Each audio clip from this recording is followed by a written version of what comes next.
Hello बच्चों, good morning. मैं अमरदीप और आप सबका हमारे YouTube channel global chemistry classes bye Amardeep sir में स्वागत है। आज केमिकल काइनेटिक्स का यह सेकेंड वीडियो लेक्चर है और फर्स्ट वीडियो लेक्चर में हम लोग रेट ऑफ केमिकल सब्सटेंस के बारे में पढ़े थे। केमिकल सब्सटेंस जिसमें रिएक्टेंट और प्रोडक्ट, रिएक्टेंट के लिए रेट ऑफ डिसअपीयरेंस पढ़े थे और प्रोडक्ट के लिए रेट ऑफ फॉर्मेशन या अपीयरेंस के बारे में पढ़ रहे थे। आज हम लोग नए कॉन्सेप्ट के साथ शुरुआत करेंगे और आज हम लोग पढ़ेंगे रेट ऑफ केमिकल रिएक्शंस के बारे में। लास्ट क्लास में रेट ऑफ केमिकल सब्सटेंस पढ़े थे। इसी के साथ हम लोग पहले हेडिंग लगाएंगे। हेडिंग होगा हमारा rate of chemical reaction. Chemical reaction का रेट पढ़ेंगे। लास्ट क्लास में लोग रेट ऑफ केमिकल सब्सटेंस पढ़े थे, ठीक है। इसमें डिसअपीयरेंस अपीयरेंस के बारे में पढ़े थे। तो समझते पहले रेट ऑफ केमिकल रिएक्शन क्या है, ठीक है। रेट ऑफ केमिकल रिएक्शन को कुछ अलग तरीके से डिफाइन किया गया है।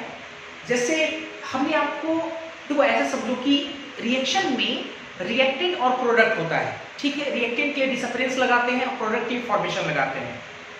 अगर आपको रेट ऑफ केमिकल रिएक्शन चाहिए तो रिएक्टेंट की डिसअपीयरेंस या प्रोडक्ट के फॉर्मेशन, किसी भी एक पार्टिकुलर रिएक्टेंट का डिसअपीयरेंस लीजिए, किसी भी पार्टिकुलर प्रोडक्ट का रेट ऑफ फॉर्मेशन या अपीयरेंस लीजिए और उसमें आप क्या कीजिए, उसके कोफिशिएंट से डिवाइड कर दीजिए।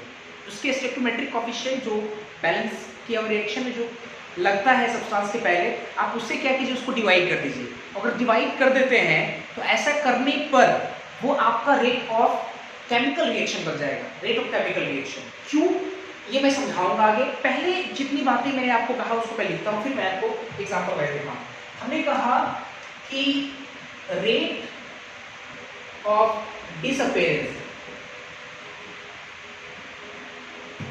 या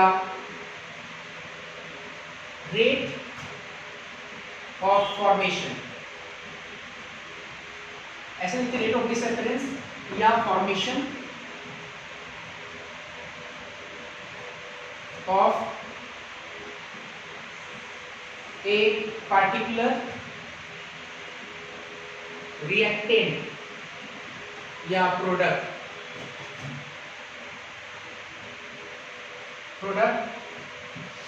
with respect to, क्या करेंगे, with respect to, ठीक है, their stoichiometric coefficient, the stoichiometric coefficient of corresponding reactant or product will give rate of chemical reaction।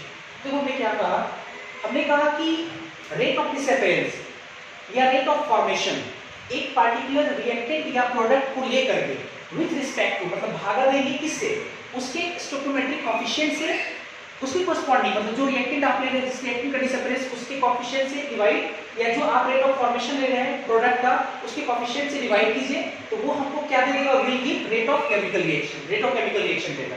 अब कैसे, इसको थोड़ा सा हम एग्जांपल वाइज समझते हैं पहले और फिर ये समझेंगे कि ऐसे रेट ऑफ रिएक्शन क्यों डिफाइन किया गया, ये मैं आपको समझाऊंगा, ये थोड़ा समय लगेगा। तो जैसे फॉर एग्जांपल, जैसे समझो अगर मान लो अपने मन से consider a general balanced chemical reaction, अपने मन से एक बैलेंस किया हुआ केमिकल रिएक्शन लेके आते हैं। जैसे मान लो ए का ए बी के साथ रिएक्शन करके स्मॉल m का कैपिटल M और स्मॉल n का कैपिटल N का फॉर्मेशन कर रहा है। अपने मन से एक रिएक्शन लिखा है, बैलेंस रिएक्शन है और हमको इस रिएक्शन का रेट ऑफ रिएक्शन लिखना है। तो स्टेटमेंट के अकॉर्डिंग हम लोग कैसे लिखेंगे, अगर आपको लिखना है रेट ऑफ रिएक्शन तो बराबर हम लोग लिखेंगे कैसे, जैसे अगर मान लो कि हमको रेट ऑफ डिसअपीयरेंस ऑफ ए के टर्म्स में लिखना है तो ए का पहले लिखेंगे रेट ऑफ डिसअपीयरेंस, तो माइनस याद करो dA/dt। ये तो रेट ऑफ डिसअपियरेंस हो गया, लेकिन हमने क्या कहा रेट ऑफ डिसअपियरेंस में उसके कोएफिशिएंट से भागा देंगे। तो a का कोएफिशिएंट कितना है स्मॉल a, इसका मतलब क्या करेंगे a से भागा दे देंगे, तो -1/a d/dt को हम लोग क्या कर देंगे रेट ऑफ रिएक्शन। अगर हमको लिखना b के डिसअपियरेंस के टर्म्स में, तो इसके लिए क्या लिखेंगे -dB/dt, और क्या करना पड़ेगा हमको उसके कोएफिशिएंट से भागा देना पड़ेगा। तो b से देखो डिवाइड कर दिया उसके कोएफिशिएंट से, तो ये हो गया b के डिसअपियरेंस के टर्म्स में रेट ऑफ रिएक्शन। अगर हमको m के फॉर्मेशन टर्म्स लिखना है तो आपको पता होगा dm/dt प्लस dm/dt, ये क्या रेट ऑफ फॉर्मेशन है। तो अपने मन से हम क्या करेंगे यहाँ पे उसके कोएफिशिएंट से स्मॉल m से भागा देंगे, तो ये आपका बन जाएगा रेट ऑफ रिएक्शन बन जाएगा। उसी प्रकार प्लस 1/n dn/dt, ठीक है। अगर आप चाहो अभी आप जो रेट ऑफ डिसअपियरेंस या जो फॉर्मेशन लिखे हैं वो आप इंस्टेंटेनियस रेट लिखे हैं। आप चाहो तो एवरेज रेट के भी टर्म्स में आप रेट ऑफ रिएक्शन लिख सकते हो। जैसे अगर हम लिखे ऐसे रेट ऑफ रिएक्शन बराबर, हम ऐसे लिख सकते हैं -1/a डेल्टा a का कॉन्सेंट्रेशन अपॉन डेल्टा t, या हम लोग लिख सकते हैं -1/b डेल्टा b का कॉन्सेंट्रेशन अपॉन डेल्टा t, क्या हम लोग ऐसे लिख सकते हैं। और या अगर हम लोग फॉर्मेशन टर्म से लिखे तो +1/m डेल्टा कैपिटल M का change in concentration upon delta t, या +1/n delta m change in concentration m का upon time interval delta t। हम लोग ऐसे प्रकार से लिख सकते हैं। ये तो जनरल रिएक्शन था। अगर हम एक जाना पहचाना रिएक्शन के काम करें, जैसे फॉर एग्जांपल अगर मान लीजिए एक रिएक्शन हम लेते हैं जाना पहचाना रिएक्शन N2 गैस 3 मोल H2 गैस के साथ कंबाइंड होकर के 2 मोल अमोनिया गैस का फॉर्मेशन कर रहा है, और इस रिएक्शन का हमको लिखना है रेट ऑफ रिएक्शन। इसका अगर हमको लिखना है रेट ऑफ रिएक्शन, तो हम लोग लिखेंगे रेट ऑफ रिएक्शन बराबर, है ना, कैसे लिखेंगे अगर N2 को डिसअपियरेंस के टर्म्स में चाहिए, इसका कोएफिशिएंट कितना है 1 है 1/1 d N2/dt, ऐसे लिखेंगे। अगर हमको चाहिए H2 के डिसअपियरेंस के टर्म्स में, तो क्या करना पड़ेगा -1/3 कोएफिशिएंट डिवाइड कर दिए d H2/dt, फॉर्मेशन के टर्म्स में चाहिए 1/2 d NH3/dt, इस तरह से हम लिख सकते हैं। आप चाहे तो ये रेजिस्टेंस के फॉर्मूले के आप चाहे तो एवरेज के टर्म्स में लिख सकते हैं। तो इस तरह से हम लोग केमिकल रिएक्शन के रेट को लिख सकते हैं। लेकिन अभी तक ये नहीं समझ में आया कि अगर हमको किसी भी रिएक्शन का रेट लिखना है तो हम क्यों उस रिएक्शन में इन्वॉल्व रिएक्टेंट या प्रोडक्ट के है डिसअपियरेंस या जो फॉर्मेशन है उसमें उसके कोएफिशिएंट से डिवाइड करते हैं, ऐसा क्यों करना पड़ा, इसके पीछे कॉन्सेप्ट क्या है, अब ये समझना है अपने को। तो आप पहले क्या करो, जितनी बातें हमने पहले लिखा पहले आप उसको नोट करो, फिर मैं आपको भी दिखाता हूँ क्यों ऐसा करते हैं, या एक्चुअली इसी में ऐसा करते हैं, देखते हैं जरा, कोशिश करते हैं यहाँ समझते हैं जरा। जैसे देखो यहाँ पे थोड़ा यहाँ समझने की कोशिश करते हैं ना, जैसे इसी रिएक्शन को लेकर समझते हैं। जैसे ये रिएक्शन क्या है, N2 गैस है, 3 मोल H2 गैस है, और इससे 2 मोल अमोनिया गैस का फॉर्मेशन हो गया, बराबर है फॉर्मेशन। अब हमको ये समझना है कि क्यों हम लोग कोएफिशिएंट से भागा करते हैं उसके कॉरस्पॉन्डिंग, है ना, जो आपका रेट ऑफ डिसअपियरेंस या फॉर्मेशन उसमें क्यों लोग डिवाइड करते हैं, इसको हमने को समझना है। आपको याद होगा हमने आपको कई बार एक बात कहा था, है ना, मोल कॉन्सेप्ट जब आपको हम पढ़ा रहे थे तो हमने आपको कहा कि कोई भी जो केमिकल रिएक्शन होता है, केमिकल रिएक्शन वो एक साइन बोर्ड की तरह काम करता है। साइन बोर्ड मतलब उस केमिकल रिएक्शन से आपको ये पता चलता है हम क्या क्या लेंगे और किसको किसको मिलाएंगे तो उसके कारण क्या क्या हमारा बनेगा।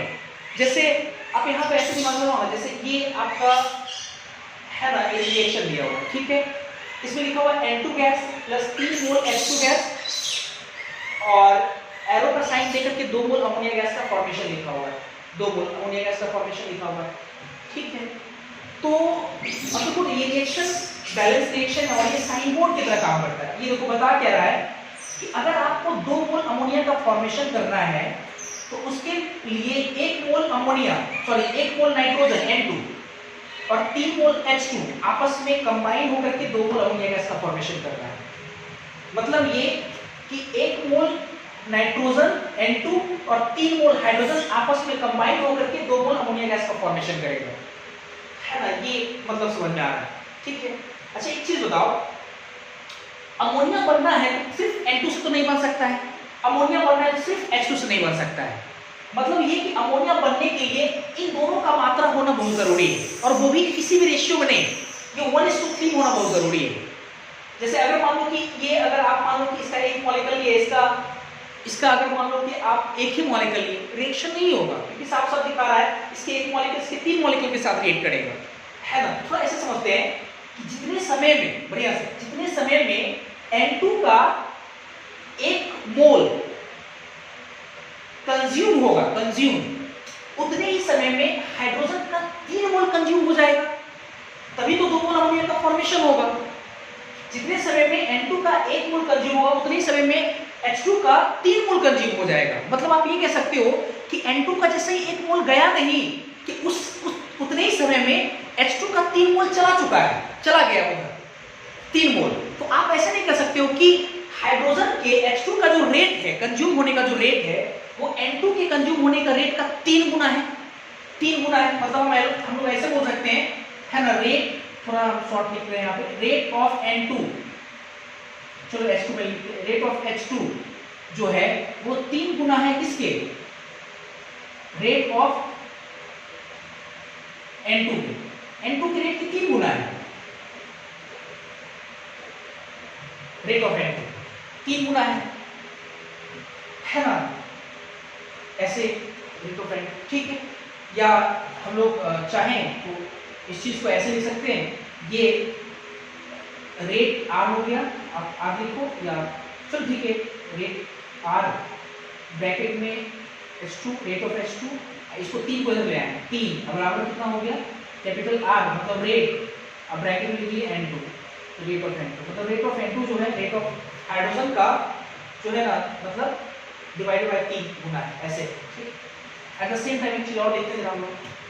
अच्छा एक चीज बताओ कि जैसे N2 का 1 मोल जब टूटा या जब N2 का 1 मोल कंज्यूम हुआ तो उतने समय में अमोनिया का 2 मोल बन गया, तो आप ये नहीं बोल सकते कि जितना समय में N2 कंज्यूम हुआ उतने समय में अमोनिया का 2 मोल बन गया। अर्थात हम लोग ये कह सकते हैं कि रेट ऑफ जो अमोनिया है, RNH3 का जो रेट है, अमोनिया का जो रेट है, ये 2 गुना है किसके, रेट ऑफ N2 से। या इसी चीज को हम लोग लिखे तो ऐसे लिख सकते हैं, rate of ammonia divided by 2, इसको इधर ले आते हैं, बराबर rate of N2, rate of N2। अब देखो जरा अच्छे से बढ़िया से, अगर आप रेट ऑफ N2 की बात करें, रेट ऑफ N2 तो ये बराबर है ना, रेट ऑफ हाइड्रोजन बटा 3, ठीक है, देखो बटा 3, और रेट ऑफ N2 एक में है अमोनिया बटा 2, मतलब रेट ऑफ अमोनिया बटा 2, ऐसे, मतलब rate of N2 rate of hydrogen बटा 3 और रेट ऑफ अमोनिया बटा 2 है। अच्छा एक चीज देखो जरा पहले अच्छे से, कि जैसे अगर हम आपसे पूछे, देखो रेट ऑफ सब्सटेंस और रेट ऑफ केमिकल रिएक्शन में बेसिक अंतर ये है कि केमिकल सब्सटेंस एक पार्टिकुलर कंपाउंड है और केमिकल रिएक्शन जो है वो ओवरऑल है, एक पूरा सिस्टम है। तो अगर आप एक पार्टिकुलर लोगों के रेट की बात करते हैं तो आप सिर्फ उसके बारे में सोचते हैं, सिर्फ उसके बारे में देखेंगे, लेकिन जब आप पूरे सिस्टम के रेट की बात करते हैं तो आपको हर लोगों के रेट को डिसाइड करना पड़ता है, लोगों के रेट के बारे में आपको चर्चा करना पड़ता है। मैं आपको थोड़ा समझाऊंगा इस मुद्दे पे, लेकिन पहले आप ये समझो कि क्या ये समझ में तो आ रहा होगा, रेट ऑफ नाइट्रोजन जो N2 जो है वो हाइड्रोजन का रेट का 1/3 है, और N2 का जो रेट है अमोनिया के रेट का 1/2 है। इतना ये तो समझ में आ रहा है। अब मैं आपको समझाता हूँ, समझो पहले आप। जैसे देखो ऐसे, जैसे अगर हम लोग बात करें रेट ऑफ रिएक्शन की, तो रेट ऑफ रिएक्शन ओवरऑल होता है, रेट ऑफ रिएक्शन क्या होता है, ओवरऑल होता है, ठीक है। तो अगर ओवरऑल रेट की अगर हम बात करेंगे तो हमको सबका रेट देखना है ना, सबका रेट देखना है। तो जैसे अगर आप देखोगे इस रिएक्शन में, तो एक हम लोग देख पा रहे हैं क्या कि नाइट्रोजन जो N2 का जो रेट है और हाइड्रोजन और अमोनिया में सबसे कम किसका रेट है, N2 का रेट है, क्योंकि जितने समय में 1 मोल नाइट्रोजन कंज्यूम हो रहा है उतने समय में 3 मोल हाइड्रोजन कंज्यूम हो जा रहा है, उतने समय में 3 गुना ज्यादा हो गया, और उतने समय में 2 मोल अमोनिया का फॉर्मेशन हो जा रहा है। तो ओवरऑल सिस्टम का जो रेट है वो डिफाइन होता है जो सबसे स्लो है, जो सबसे स्लो है उससे डिफाइन होता है। आप ऐसे समझो ना, एक ऑफिस में 4 लोग काम कर रहे हैं, एक ऑफिस में 4 लोग काम कर रहे हैं, सबको सेम टास्क मिला है करने के लिए। कुछ लोग काफी फास्ट करते हैं, कुछ मॉडरेट है, कुछ स्लो है, ठीक है। तो आप जब एक इंडिविजुअल आदमी का जब रेट निकाल रहे हो तो किसी का फास्ट है, किसी का स्लो है, किसी का मॉडरेट है, किसी का बहुत फास्ट है। लेकिन अगर मान लो कि आपको पूरे ऑफिस का अगर मान लो कि रेट निकालना है, मतलब ऑफिस टाइम, ऑफिस कब बंद होगा ये कौन डिसाइड करेगा, ये फास्ट का डिसाइड नहीं करेगा, ये सबसे स्लो डिसाइड करेगा, जो सबसे स्लो है। क्योंकि स्लो जो है, जैसे अब एक समझो ना, सेम टास्क मिला है, जब तक टास्क खत्म नहीं होगा तब तक ऑफिस बंद नहीं होगा, आप ऐसा समझो। तो जो सबसे स्लो काम कर रहा है ऑब्वियस है वही रेट को डिसाइड करेगा, उसी के अकॉर्डिंग सारे रेट को डिसाइड करना पड़ेगा हमको, है ना। तो इसका मतलब ये हुआ कि इसमें सबसे रेट कम किसका है, N2 का है। और N2 का देखो रेट जो है, N2 का जो रेट है वही क्या होगा, आपका ओवरऑल रिएक्शन का रेट होगा। और ओवरऑल रिएक्शन का रेट देखो, रेट ऑफ N2 कैसे डिफाइन करेंगे, देखो ये इतना डिसअपियरेंस, फिर बराबर होगा rate of H2 divided by 3। तो रेट ऑफ H2 कितना होगा, डिसअपियरेंस माइनस GH2 बटा dt, अब 3 से डिवाइड करेंगे। अमोनिया का रेट कितना होगा, फॉर्मेशन का रेट कितना होगा, लेकिन 2 से डिवाइड करेंगे तभी रेट ऑफ रिएक्शन आएगा। मेरा ख्याल है कि आपको समझ में आ रहा होगा, सिंपल एक छोटी सी बात है, आपको समझ में आना चाहिए कि rate of chemical reaction overall है, ओवरऑल। और ओवरऑल जो रेट होता है वो डिफाइन होता है या डिसाइड होता है किससे, जिसका रेट सबसे स्लो है। और स्लो रेट किसका है, N2 का। N2 का हम लोग देख पा रहे हैं सबसे स्लो रेट, तो स्लो रेट ये है, इसके अकॉर्डिंग जैसे ही हम लोग इसको देख पा रहे हैं, इन दोनों डेटा के आधार पर जब इसको लिखे तो इसके हिसाब से ये रेट ऑफ N2 सबसे स्लो है, और इस आधार पे इसको रेट ऑफ केमिकल रिएक्शन बोलेंगे। तो आप देख पा रहे हो कि ऐसे करके हम लोग लिख पा रहे हैं, है ना, क्लियर है यहाँ पर। चलो फिर इसके बाद आगे देखेंगे, पहले हम इसको नोट करें।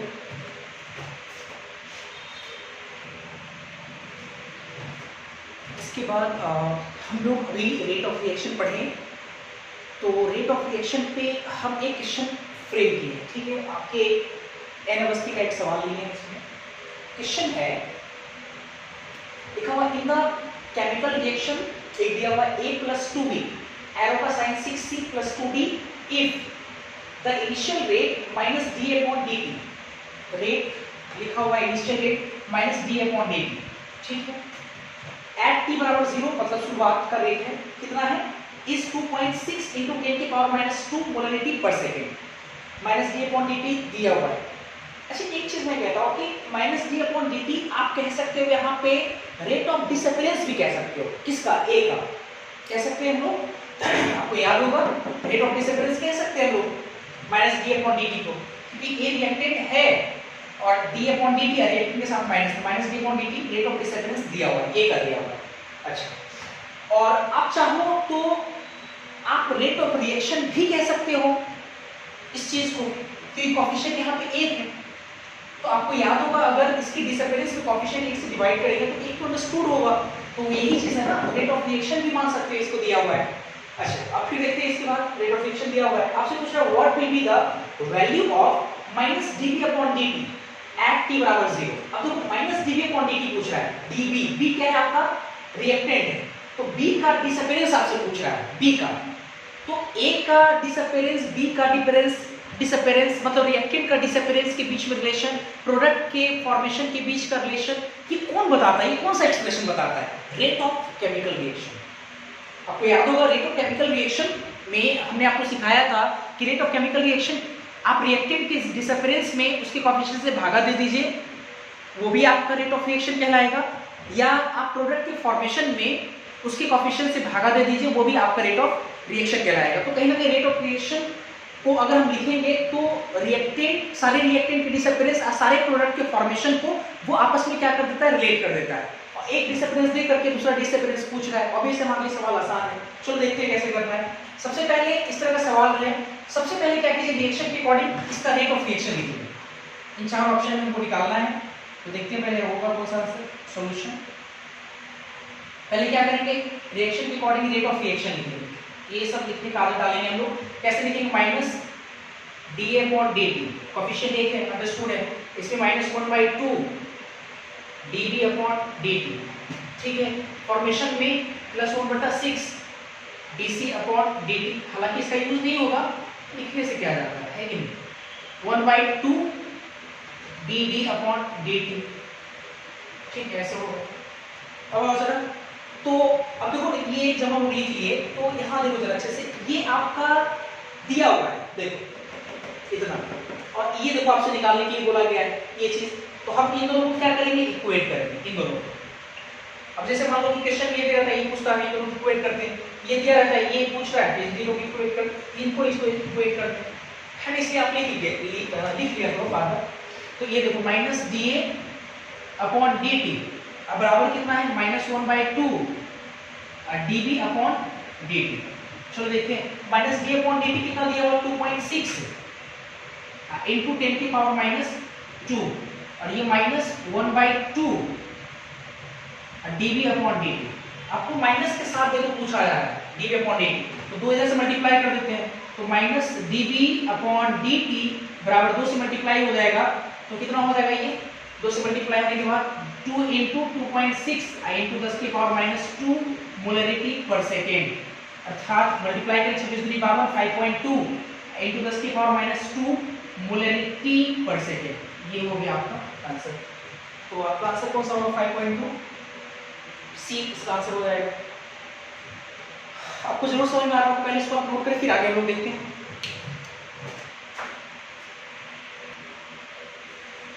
इसके बाद हम लोग लॉ ऑफ मास एक्शन पढ़ेंगे। लॉ ऑफ मास एक्शन है क्या, इसकी जरा बात करते हैं पहले। देखो लॉ ऑफ मास एक्शन क्या है कि किसी भी रिएक्शन का जो रेट होता है, किसी भी रिएक्शन का रेट वो डायरेक्टली प्रोपोर्शनल होता है रिएक्टेंट के एक्टिव मास के गुणनफल के पावर, एक सुटेबल पावर जो कि एक्सपेरिमेंटली कैलकुलेट किया जाता है, इसके डायरेक्टली प्रोपोर्शनल होता है। मतलब मैं ये कहना चाह रहा हूँ कि जो किसी भी केमिकल रिएक्शन का अगर आपको रेट निकालना है, तो उस केमिकल रिएक्शन में जो रिएक्टेंट है, उस रिएक्टेंट का एक्टिव मास, केमिकल रिएक्शन का जो रेट होगा वो डायरेक्टली प्रोपोर्शनल होगा रिएक्टेंट के एक्टिव मास, जितने भी रिएक्टेंट होंगे उनके एक्टिव मास के मल्टीप्लिकेशन के पावर एक सुटेबल कोफिशिएंट, जिसको एक्सपेरिमेंटली कैलकुलेट कर सकते हैं। लॉ ऑफ मास एक्शन यही है। हमें लिखा according to law of mass action, हालांकि ये आप पढ़े भी होंगे 11th क्लास में, फिर भी ठीक है, नियम है, हम आराम से समझ सकते हैं। हमने कहा according to law of mass action, rate of chemical reaction is directly proportional to product of active mass of reactant, reactant के एक्टिव मास के multiplication, and is raised by a suitable power which is calculated experimentally. और जो active mass है उसके ऊपर एक खास तरह का पावर आएगा, है ना, पावर आएगा, वो पावर एक्सपेरिमेंटली कैलकुलेट किया जाता है।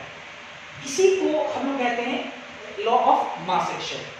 ठीक है, लॉ ऑफ मास एक्शन यही है। अच्छा, एक चीज और कि अब सवाल ये आ रहा होगा आपके मन में कि सर एक्टिव मास क्या है, एक्टिव मास। ठीक है, एक्टिव मास थोड़ा बात करते हैं, पहले बात करते हैं एक्टिव मास को थोड़ा।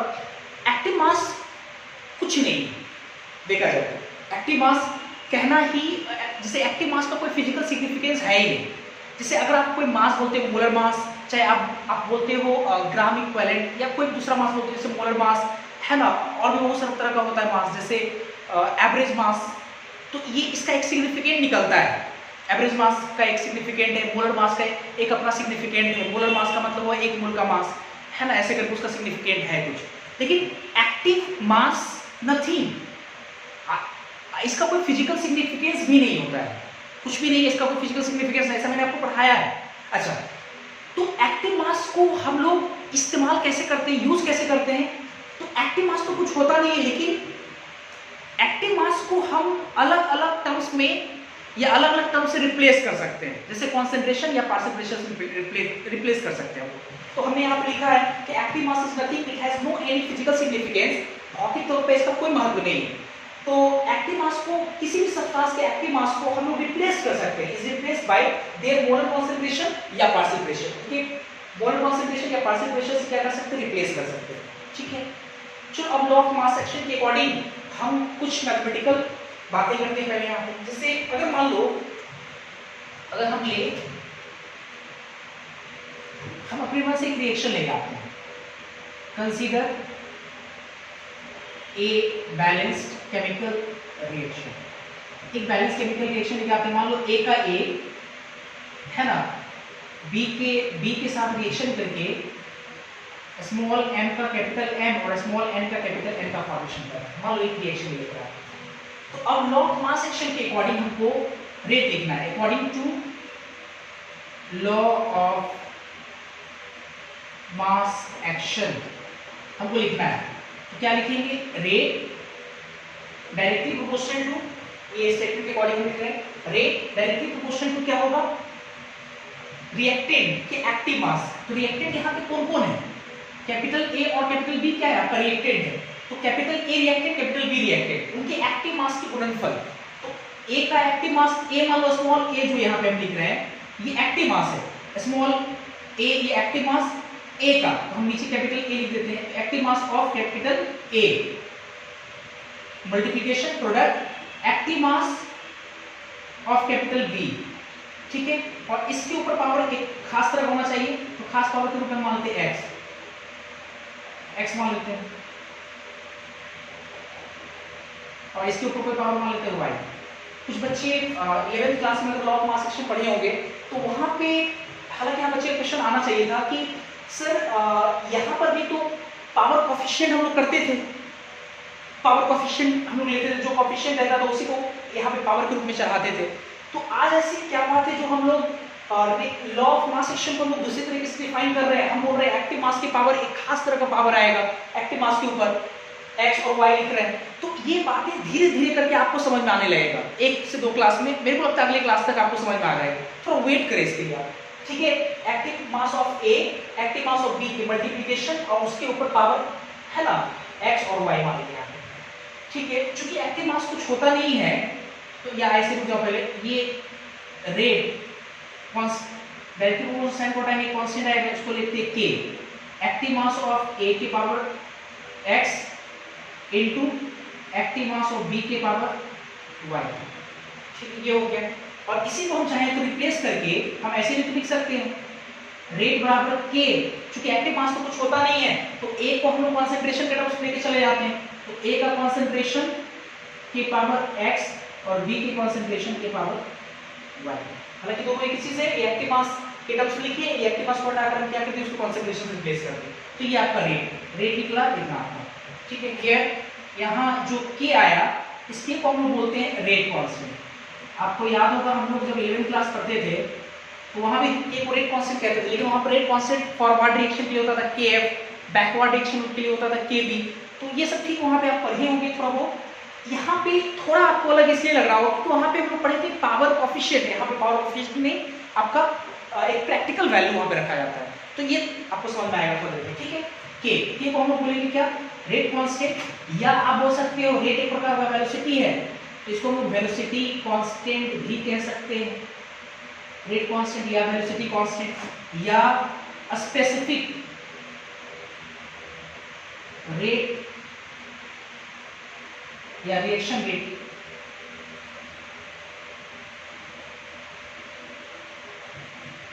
Specific reaction rate. Reaction rate क्यों बोल रहे हैं हम, क्योंकि खास कंडीशन में A और B का कंसंट्रेशन अगर एक हो जाए तो उस कंडीशन में आपका क्या होगा, K रेट के बराबर हो जाएगा, इसलिए स्पेसिफिक रिएक्शन रेट भी कह सकते हैं। स्पेसिफिक मतलब खास कंडीशन है, नाम है K rate constant, velocity constant या स्पेसिफिक रेट कांस्टेंट। ठीक है, यहां तक आते हैं जरा। अच्छा, ये जो इक्वेशन फर्स्ट है, इक्वेशन फर्स्ट इसको अगर मान लेते हैं तो ये जो इक्वेशन फर्स्ट है आपका, ये कहलाता है is called rate law. Rate law कहलाता है जो आपका इक्वेशन फर्स्ट है, ये क्या कहलाता है, equation first is called rate law. तो अब सवाल ये है कि सर रेट लॉ क्या होता है, रेट लॉ क्या है, तो भाई यहां पे लिख रहा हूं, जरा देखना होगा आपको, रेट लॉ बस समझते हैं। आप देखो रेट लॉ क्या है, जैसे कि हम आपको बोले कि एक्सप्रेशन जो फर्स्ट है उसको रेट लॉ कहते हैं, अब वो रेट लॉ क्या बता रहा है? रेट लॉ रिलेट कर रहा है, या रेट लॉ एक तरह का एक्सप्रेशन है, इक्वेशन है जो रिलेट करता है रेट को, है ना, एक्टिव मास ऑफ रिएक्टेंट के टर्म्स में या कंसंट्रेशन ऑफ रिएक्टेंट के टर्म्स में। तो हम लोग एक लाइन यहाँ रेट लॉ के बारे में लिख सकते हैं, रेट लॉ के बारे में लिख सकते हैं। ये छोटा छोटा चीज है जो कि एग्जाम में आपका आ सकता है, ये सब आता भी है, खूब आता है आपके बोर्ड के एग्जाम में, तो आप ध्यान रखिए कैसे लिखना है अपने को। इक्वेशन फर्स्ट इसको रेट लॉ लिख सकते हैं हम लोग यहाँ पे कि rate law is an expression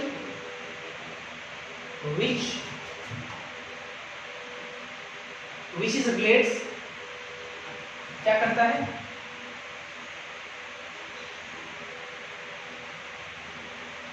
which relates rate of chemical reaction with concentration of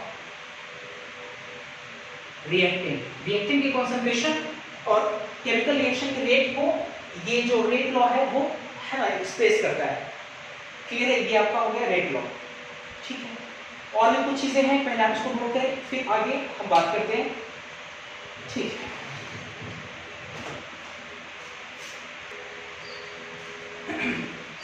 अभी हम लोग लॉ ऑफ मास एक्शन पढ़े और यहाँ से हम लोग सीखे रेट लॉ।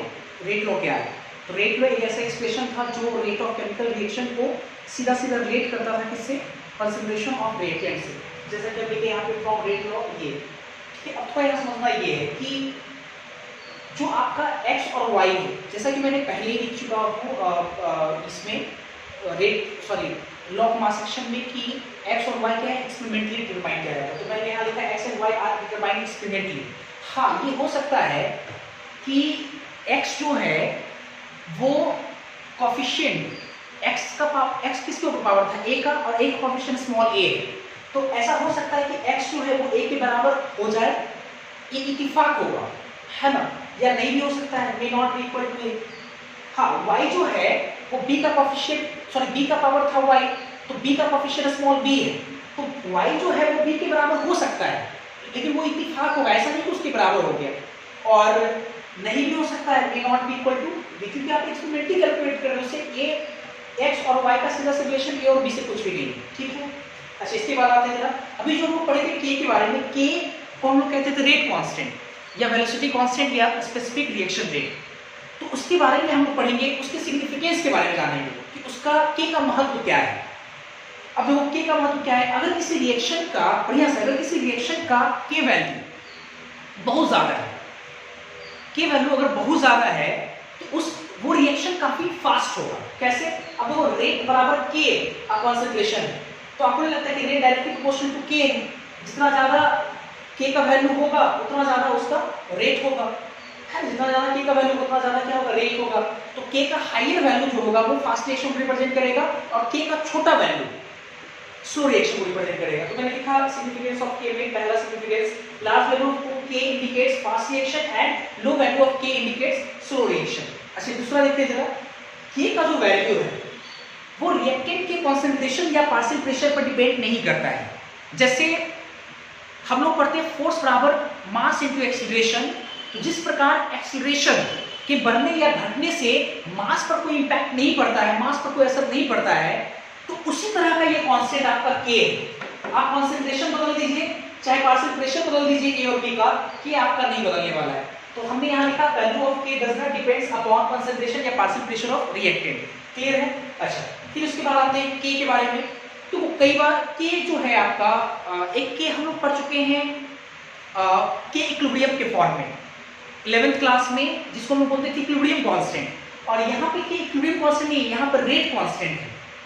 इक्विलिब्रियम कांस्टेंट जो था सिर्फ और सिर्फ किस पर डिपेंड करता था? टेम्परेचर पे। यहाँ पे जो आपका k है, k ये भी टेम्परेचर पर डिपेंड करता है, लेकिन टेम्परेचर के अलावे कैटलिस्ट पर डिपेंड करता है, कैटलिस्ट पे। आपको याद होगा जब हमने आपको 11th क्लास में ली चैटलियर प्रिंसिपल पढ़ाया था, ली चैटलियर, तो उसमें हम आपको पढ़ाए थे कि जो k का जो वैल्यू होता है वो कैटलिस्ट के होने से इक्विलिब्रियम कांस्टेंट का वैल्यू नहीं बदलता है, आपको याद होगा इक्विलिब्रियम कांस्टेंट का वैल्यू नहीं बदलता है, इसलिए वहां पे सिर्फ k जो है किस पर डिपेंड करता है, टेम्परेचर पे। यहाँ पे जो k है वो डिपेंड करेगा आपको टेम्परेचर पे और साथ ही साथ कैटलिस्ट पे। कैटलिस्ट पे कैसे डिपेंड करेगा ये मैं आपको प्रूफ करूंगा यहाँ पे। अब कैसे हम लोग यहाँ सीखेंगे ये भी, हमने हालांकि 11th क्लास में हमने आपको एक जो पॉइंट है उसको हमने वहाँ प्रूफ नहीं किया था। वो पॉइंट था आपका कि क्यों कैटलिस्ट जो होता है वो आप पढ़े होंगे कि बराबर रेट से फॉरवर्ड रिएक्शन के रेट को या बैकवर्ड रिएक्शन के रेट को है ना बढ़ा देता है, जिसके कारण ओवरऑल रिएक्शन के रेट पर कोई असर नहीं पड़ता है, जिसके कारण इक्विलिब्रियम कांस्टेंट कांस्टेंट रहता है। मैंने आपको ये पढ़ाया था, तो उसको हम साबित नहीं कर पाए थे वहाँ पे, उस चीज को यहाँ साबित करेंगे। तो ये क्लियर हो जाएगा कि कहीं ना कहीं चूंकि रेट जितना फैक्टर से रेट फॉरवर्ड में बढ़ रहा है उतना बैकवर्ड, जिसके कारण असर नहीं पड़ता, ये प्रूव करेंगे यहाँ पे। इसके अलावा ये भी प्रूव करेंगे कि किसी भी रिएक्शन का जो रेट कांस्टेंट होता है रोटेबिलिटी इस पर डिपेंड करता है। तो ये पॉइंट हालांकि बहुत इंपॉर्टेंट है, वेरी वेरी इंपॉर्टेंट, इसको हम लोग बाद में और भी डिस्कस करेंगे। तो मेरा ख्याल है कि ये तीनों पॉइंट आपको समझ में आ गया होगा। पहले आप इसको नोट करें, थोड़ा और मैं पढ़ाऊंगा अभी।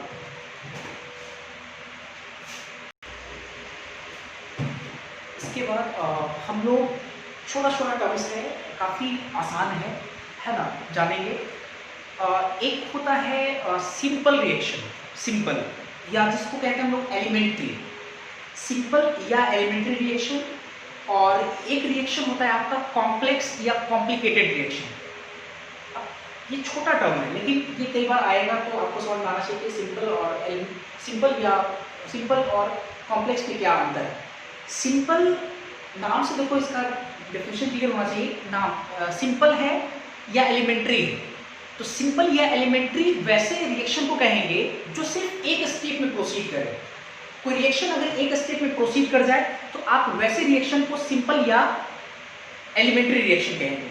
और अगर कोई रिएक्शन एक से ज्यादा स्टेप में प्रोसीड करता हो, एक से ज्यादा स्टेप में अगर होगा, तो वैसे रिएक्शन को हम लोग क्या कहेंगे, कॉम्प्लेक्स, जटिल या कॉम्प्लिकेटेड रिएक्शन। तो such reaction which proceeds in only one step is called elementary reaction. और कॉम्प्लेक्स के बारे में लिखा, such reaction which proceed in more than one steps is called complex reaction. अब जैसे मान के चलो इसके पास और बात करते हैं पहले कॉम्प्लेक्स पे। जैसे अगर मान लो कि हम अपने मन से एक कॉम्प्लेक्स रिएक्शन लेते हैं, कंसीडर ए जनरल, देखो पता नहीं है कोई जनरल कॉम्प्लेक्स रिएक्शन। मान के चलते हैं कि एक जनरल कॉम्प्लेक्स रिएक्शन मान लो कि ए प्लस 2b से f, a प्लस 2b से f, ये आपका कॉम्प्लेक्स रिएक्शन। अब ऑब्वियस है कि ये कॉम्प्लेक्स है तो कॉम्प्लेक्स रिएक्शन एक से ज्यादा स्टेप पे होता है।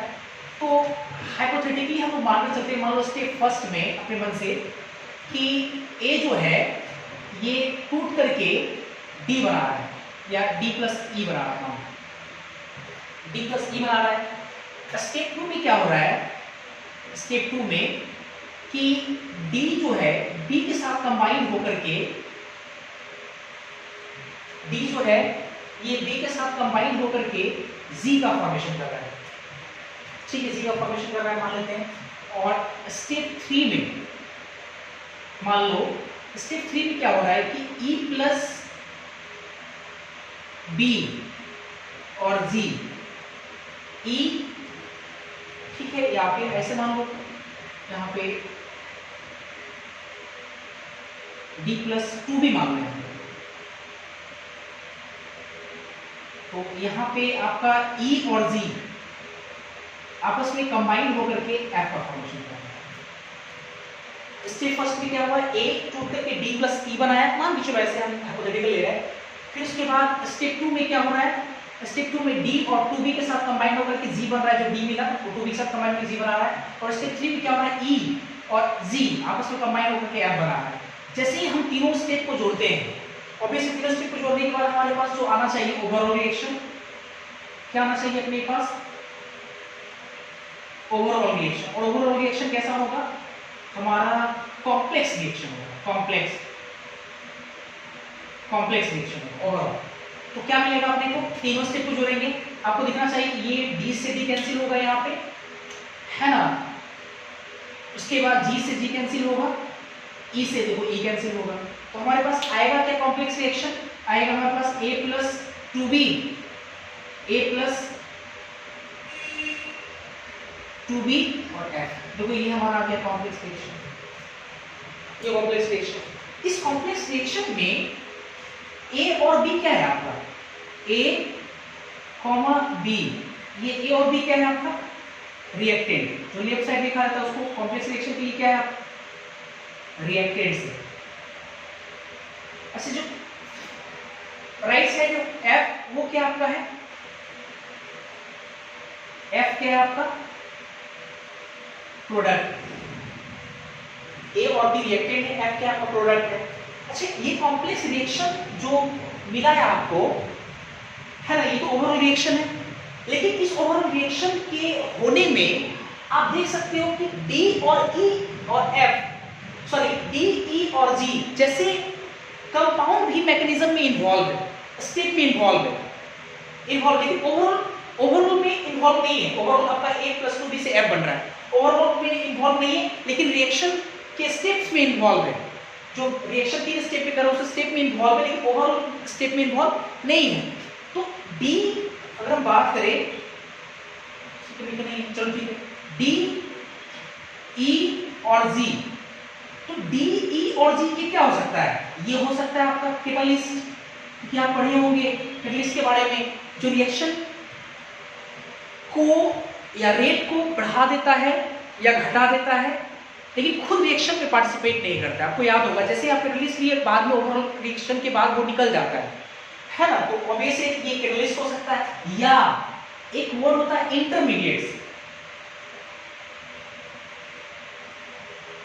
इंटरमीडिएट्स मतलब रिएक्शन में बीच का पार्ट, तो आप डी ई जी को या तो कैटलिस्ट कह सकते हैं या तो क्या कह सकते हैं इंटरमीडिएट्स। क्या होता है इंटरमीडिएट से सब बात करेंगे, या तो इंटरमीडिएट्स, ठीक है, ये हो जाएगा आपका, है ना। तो यहाँ पे हम लोग एक पॉइंट लिख सकते हैं, ये देखिए सब लोग, जैसे कॉम्प्लेक्स रिएक्शन का जो प्रत्येक स्टेप है अपने आप में क्या है एलिमेंट्री है। हम लोग लिख सकते हैं each step of a complex reaction is an elementary reaction। अपने आप में क्या है एलिमेंट्री रिएक्शन है। एंड दूसरी बात, जो सब्सटेंस ओवरऑल रिएक्शन में प्रेजेंट नहीं है या स्टेप्स में प्रेजेंट है लेकिन ओवरऑल पे प्रेजेंट नहीं है, उसको हम लोग क्या बोलेंगे एटलीस्ट इंटरमीडिएट लिख सकते हैं। Substance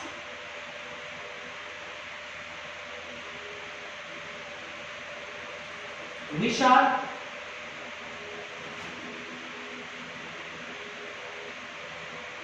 involved in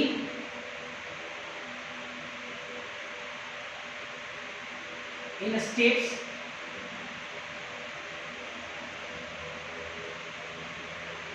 and substance which are involved in steps and